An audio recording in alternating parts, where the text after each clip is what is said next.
Hey ladies and gents, Pond here with another video for Rise of Empires, Ice and Fire.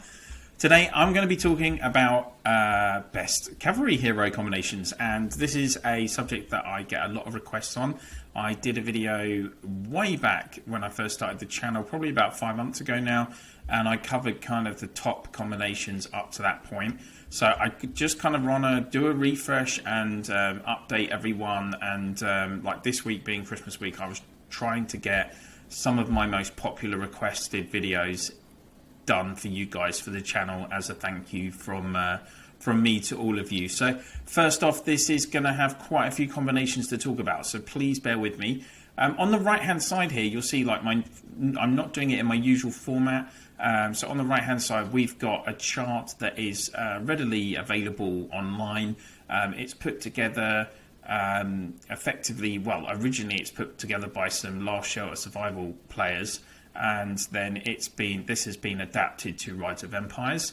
But the premise is the same, the heroes are the same, and it will show you the 3 heroes in the Legion, the scores, and this is kind of just based. I'll be honest with you, I'm not sure how they've come to these scores, but it's based on multiple players testing all of these combinations out.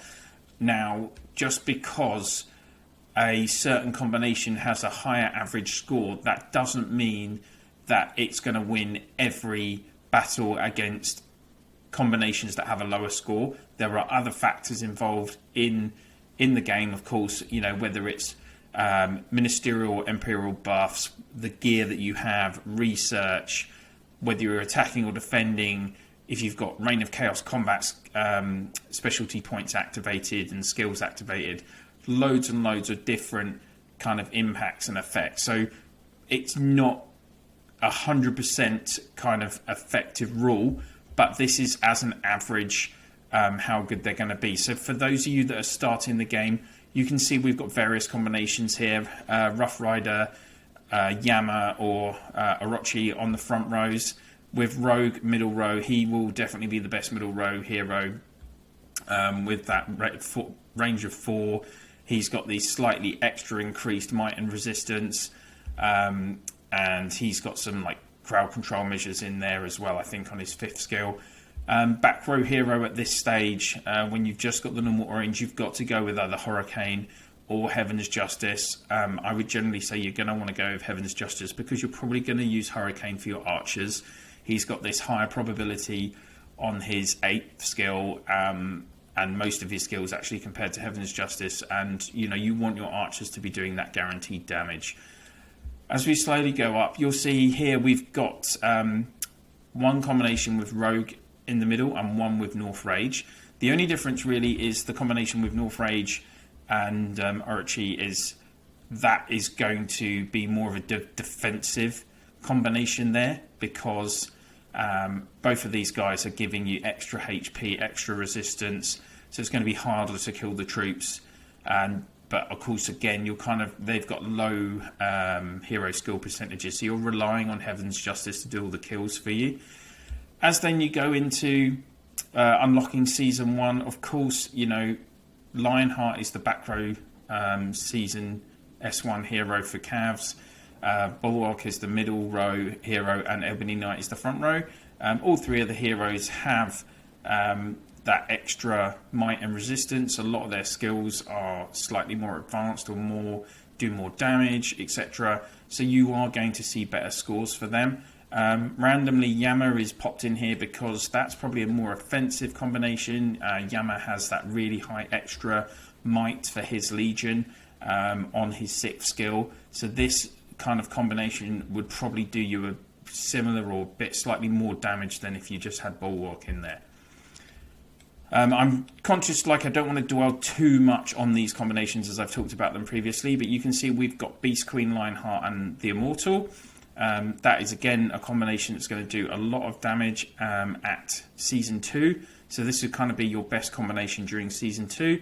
Then we move on to our Season 3, and this is where Cavalry starts to kind of dominate the game. So this first combination, the well-known Beast Queen, Rosenblade, Immortal combination, This is extremely well known within the game. It is a very strong combination. Even in SX, against SX and Eden, this combination can win. You've got Rosen with her super high speed, so most of the time you're going to be taking the first actions in the battle. She buffs, the basic attacks of these two other heroes. Immortal has that huge damage on his 8th skill and damage buff, and his 5th skill can suppress as well. So this combination does have a bit of everything. Beast Queen all prep skills as well. Very hard to slow down this combination. I would probably say, actually, from our experience, it should be rated higher. Then you've got the Warlord Roku Living Saint combination, again at S3. So these are kind of during S2 and S3. These are going to be, during S3 and S4, these are going to be your top combinations that you're most likely going to be running with, these two different combinations.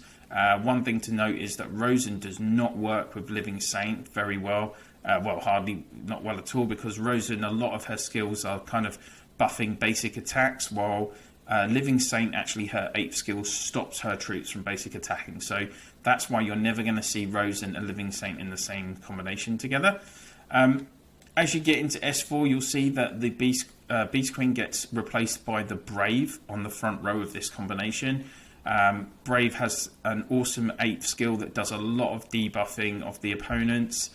You have to place him on the front row because of that. I think, and his 2nd and 3rd skills, you're getting a lot of crowd control CC from him. Let's just have a quick look, because I've got him in my main actually here on the left. So this 2nd skill, first 3 turns of the battle, 70% chance to turn to disarm 2 enemy squads within range. So that would stop them basic attacking. His 5th skill gives you a chance to silence the enemy squads as well.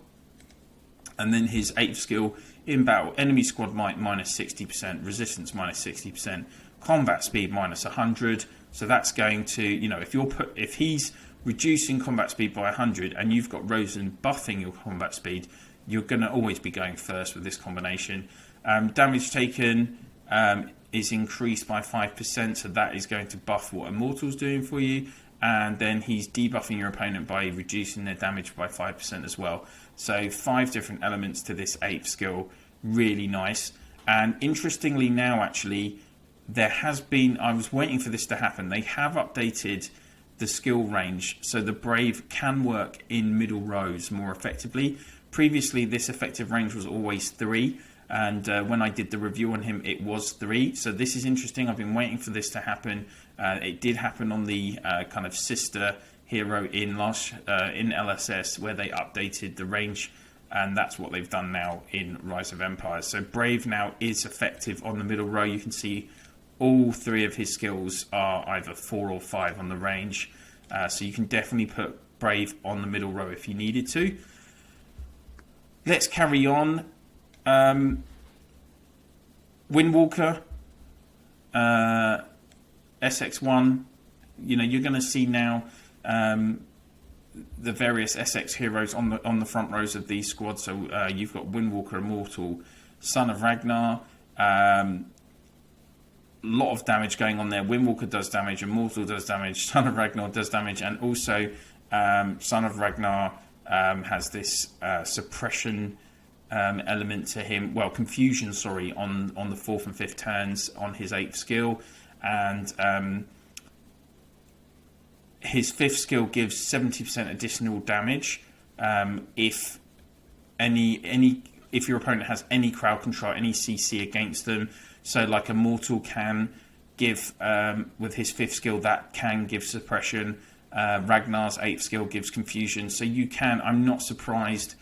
This is quite an attacking combination. All 3 of these heroes do have direct combat damage in their selection, and very similar again. Avalanche and the Immortal both doing very high damage. You're going to see these 2 combining in quite a few of these combinations. Then Windwalker with his healing skill, he's going to be protecting at the front, while these 2 do a lot of the damage. And Avalanche also has suppression crowd control on her 5th skill.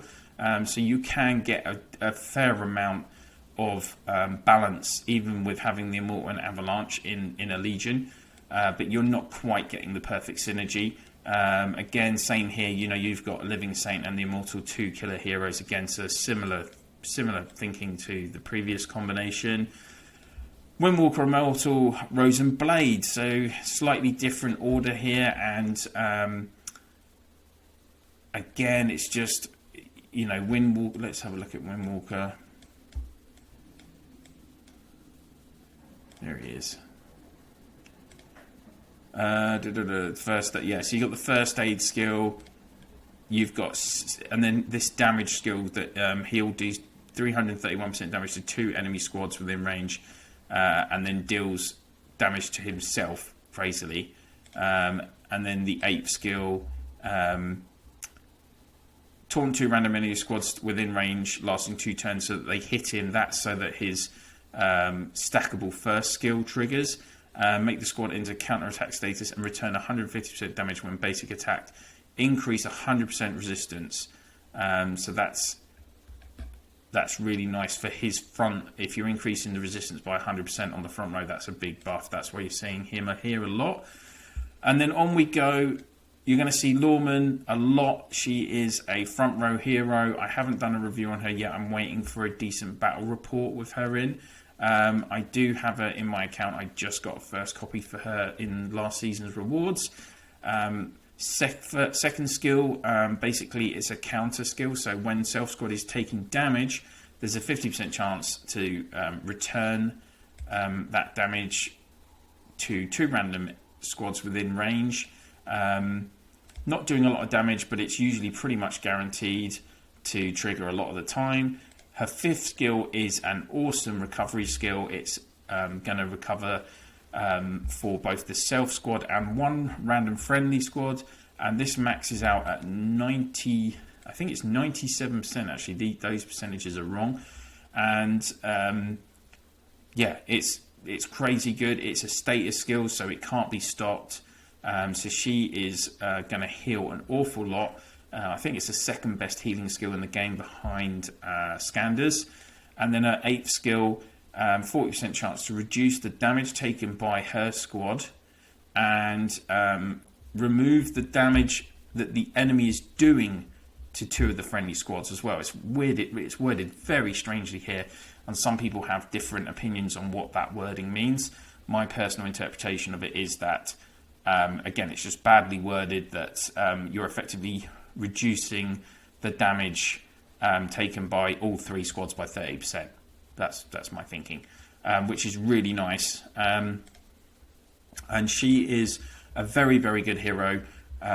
She also has an extra 120% cavalry speed, so giving you a real bonus on that. So if she's on the front row, again, quite often she will be going first. Your squad will be going first in the battle, which gives you that buff as well. And like I say, that 5th skill is absolutely awesome. You can see these various other combinations. I don't really want to go through every single one all of the time, otherwise this video is going to last forever. But if we slowly go through, you can see various combinations involving mainly SX Heroes, but the Immortal gets a special mention because of his unbelievable damage from that 8th skill, and Rosen, of course, with her excellent combat speed buffs. That's often why she gets in. Plus, you've got that stackable damage skill on her 8th skill. Lorman, Warlord, Avalanche. So seeing Warlord, you might be surprised to see Warlord on the middle row, but again, he can go middle row. This is more of a defensive combination. Lorman does a bit of damage. Warlord doesn't do any damage. But you can put him there because Avalanche has a status skill, right? But Warlord's 8th skill triggering another player's 8th skill on turns 1, 3, 5, and 7 mean that with Lorman's 8th skill, you're making this 100% guaranteed potentially 4 times in the battle, and it lasts for 2 turns. So if that triggers on turns 1, 3, 5 and 7, then this is going to be active for the whole battle, reducing the damage taken. That's why this is a good combination. And then you've still got Avalanche doing all the damage for you at the back. Again, Norman, Avalanche, Rose and Blade. Similar kind of thinking. Norman doing the healing, Avalanche doing the killing, Rosen doing the supporting. Only danger with putting Rosen on the back is if you come up against another squad that has Avalanche, then there is a danger that Avalanche could... Yeah, there is a danger that Avalanche could suppress the back row and silence Rosen, but you... actually... or suppress Rosen, so that might be... I'm not sure actually with Rosen's... Let's just check. Yeah, it's combat. Yeah, so there is a chance, not with the prep, but... yeah, there's a chance that at the start of the battle, you might not get that buff, potentially. There we go. Lawman again doing all the healing, protecting up the front. Immortal and Living Saint doing the killing. We're coming up to the top end now. Lawman, this is again another defensive combination. So you've got Lawman doing the healing, the Brave causing more, doing the debuffs on the opponent, and then Roku does quite a bit of... Roku does some killing and also that silencing. So that would be pretty lethal if you're up against those three. They might not do a lot of kills, but your opponent is not going to kill you much either, to be honest. Now we're seeing Son of Ragnar appearing a lot more as well in these top levels, as he's the SX4 Cavalry hero. So you've got the Brave at the front again, just disarming, silencing, debuffing. You've got Avalanche doing the killing. She has that suppression on her 5th skill, which links with Ragnar's 5th skill. So you could potentially be doing, and with the Braves debuffing as well, this could be doing a lot of damage in the middle of the battle with the combinations there. So it could be quite a good synergy. We're coming to the top 3 combinations at the moment now. So Lawman, Army Breaker, Avalanche.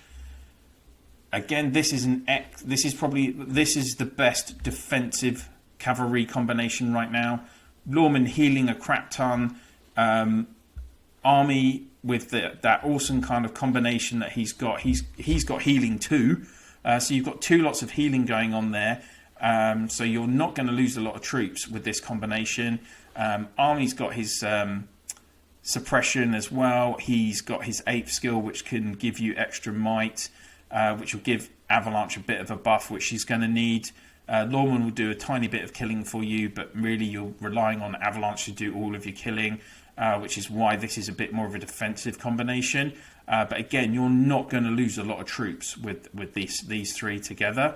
Then also on a so that's a 9/9 rated squad. The next 9/9 rated squad is Army Breaker, Son of Ragnar, and the Immortal. Again, Army Breaker, he's protecting at the front, he's healing. Son of Ragnar has got, as I've said before, a bit of combat in him, doing damage. He's got this his 5th skill doing the extra, giving the extra 70% buff to your damage against crowd controlled troops. Immortal has that crowd control element in his 5th skill, plus he does a massive amount of extra damage as well. So you can get pretty good synergy there between those 3. But the top combinations supposedly right now is Army Breaker, Son of Ragnar, and the Avalanche. Again, as before, Army Breaker is doing the recovery. He's hopefully silencing your opponents and reducing the damage they're giving to you. He's got a bit of extra cavalry speed. He's got the extra resistance. He's got the might buff, which you're going to need at this point. The more and more into the game, it's about how much might you've got and how much damage you're dealing. And then his 8th skill, this chance to give all friendly squads the chance to enter evasion status, so they can't be hit for the next 3 damages. And you increase the might and resistance for 2 turns. So giving Avalanche an extra 47% might is making her even more of a killing machine. Middle row, Ragnar, second skill, 40% chance to attack one random enemy squad within range 2 times. Each time dealing 348% damage, so that's nearly 700% damage several times in the battle, hopefully. And then here's this 5th skill where all friendly squads deal 70% damage to silence, disarm, suppressed and confused enemy squads, so all CC kind of elements. And enemy squads have 30% chance to extend 1 turn duration of that CC. So then you can have this impact of the extra damage. His 6th skill doesn't really do anything that amazing, to be honest, but his 8th skill, on the first 3 turns, 2 random enemy squads within range damage give minus 30% damage, so he's debuffing your opponent. On turn 4, these squads become confused and attack. So confusion's a really nice CC because it means that your opponents are going to, 2 of the random enemy opponent squads are effectively, they can attack anyone, including themselves and their fellow troops on their side. So you can actually effectively be getting more damage. Not only are they not attacking you, so your troops are surviving, but they're actually doing more damage to themselves as well. So that is why confusion's really nice.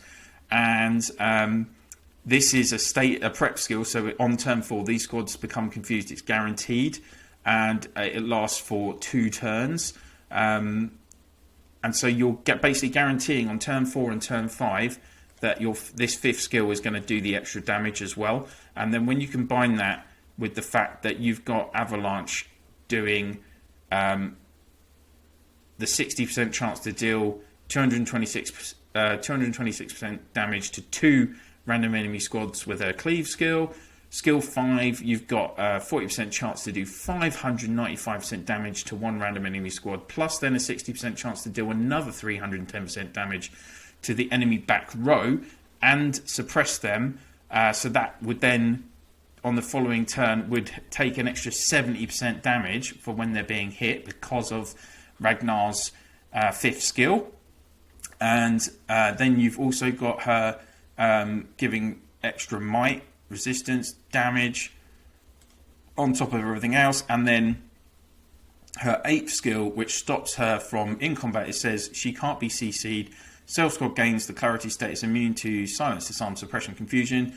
Plus you're buffing her might by 60% with this skill, and it will deal 30% additional damage. So she's just an absolute killing machine. And when you get this really nice synergy between the 3 of these heroes with their skills, then in the middle of the battle you can do absolutely huge amounts of damage. And that's why at the moment they're kind of the top ranked combination. Please bear in mind, like I've said, these are like statistically in terms of the skills, the way they combine, and depending on like a defensive and offensive element, how good they are. And as I say, there are multiple other variables around this. So please, it's not, you are going to see hundreds of reports where one of these combinations is being beaten by a lower combination. I mean, like particularly the Brave Rosen Immortal combination and the Beast Queen Rosen Immortal combination. That is just seems to be a overly hyped like combination that can quite often beat many full SX combinations, and that's why I say to nearly every player in the game, every new player that's asking me about tickets, when you're at the start of the game and in S1, I just say don't waste your tickets on S1 heroes. You want to save every single super recruitment ticket you can, so that when you get to S2 you can try and get the Immortal and Beast Queen as quickly as you can, as many duplicates of them as you can, because they are absolutely key all the way through the game. And then when you get to SX, yes, you want to build up, and you can see, like I've talked about as well, the importance of Army Breaker and the Avalanche. They're in so many different combinations. Avalanche, like I've said in my previous review, for me, she's the best hero in the game. You're going to keep seeing her in combinations in the future as well, in top rank combinations. I'm conscious this video is going on quite a lot, so that is my updated best cavalry combinations video. I hope you've enjoyed it, guys. I know you've been waiting for this for a long time. If you have enjoyed it, please pop a like down below, and if this is the first video you're watching on the channel and you'd like to see more from me, then why not click on that subscribe and ring the bell so you can get notifications of whenever I'm dropping videos on the channel, which is every single day. And if you could please share my channel in your alliance chat, province chat, and through line, WhatsApp, Viber, Discord, whatever you use to communicate with your fellow players in the game, that would be absolutely brilliant. Guys, it's nearly Christmas Eve. I hope you're having a wonderful time off. Please, in this time, stay safe.